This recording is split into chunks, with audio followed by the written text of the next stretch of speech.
The summer of 2025, I finished studying at the University of St. Andrews.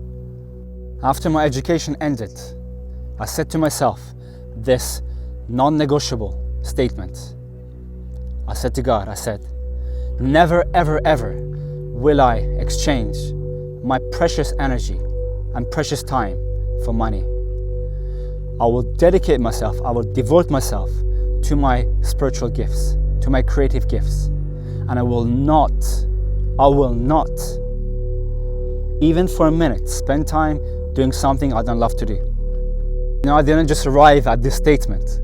I went through a huge spiritual transformation in 2024, beginning especially in March. And the intensification of my spiritual energy was becoming so potent that I could no longer exchange this precious energy for a job that I just have to work to earn the money to pay rent and bills and then just repeat. I just couldn't. You know, there is a stage where you reach that stage, you're like, nah, I cannot, because the energy that I have is too precious, you know, it's too precious. My creative abilities is too precious. My spiritual gifts are too precious. I am too precious.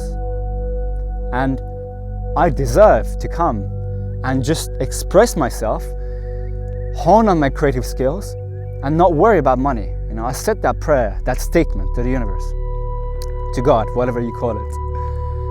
For the past 2 months, I've been going through the most intense of all initiations that I've experienced.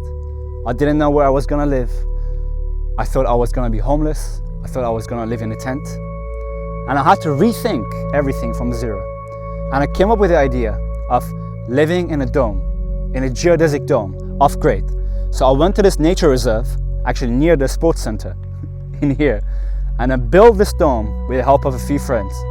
And I started living in it. And I'm summarizing that right now, but it took ages just to think about what to build, how to build it, organizing, refining, and then executing the project. It was tremendously difficult, not just physically, but emotionally. It took a lot of courage, guys, to think, okay, I'm not gonna live in a house. I'm actually just gonna live in nature without any electricity or all the rest of it. That was a huge leap of faith, you know, but I took that leap of faith.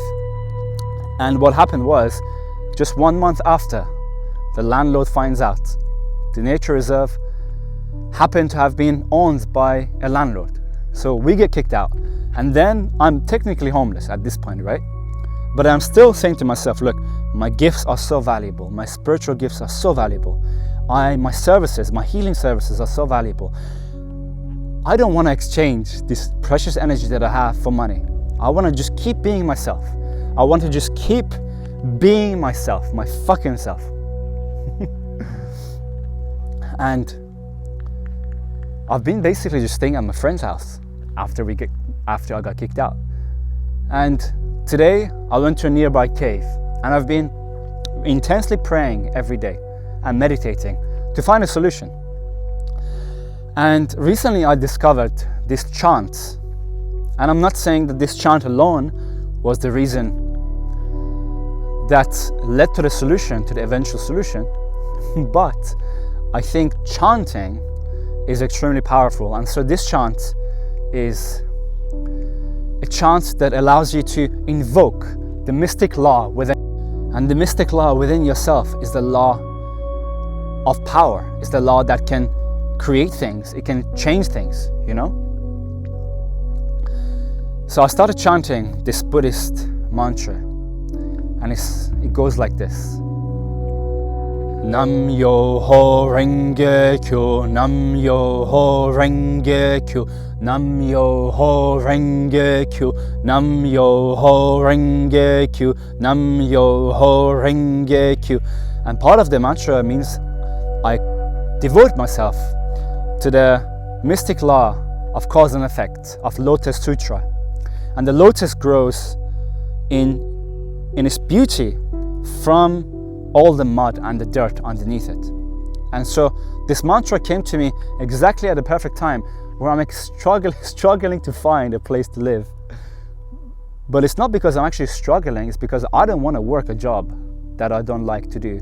I don't want to sell my energy just to live a life. No, I wanted that life where I can be myself. I can go to the ocean, I can meditate, I can pray, I can create, I can write, I can make content.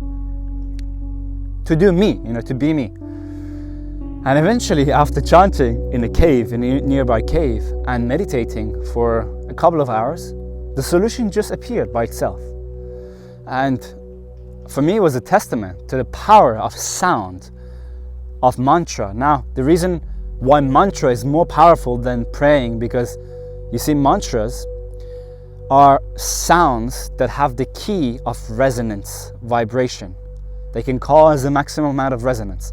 And when you chant them rhythmically over and over and over again, it does something to your energy. It engages your entire body, your entire energy in a way that is very focused, very sharp, and this mantra doesn't mean, God, come and help me. It is a statement of your own innate power, of your own innate divinity. And it awakens your own inner Buddhahood. Okay, have an amazing day.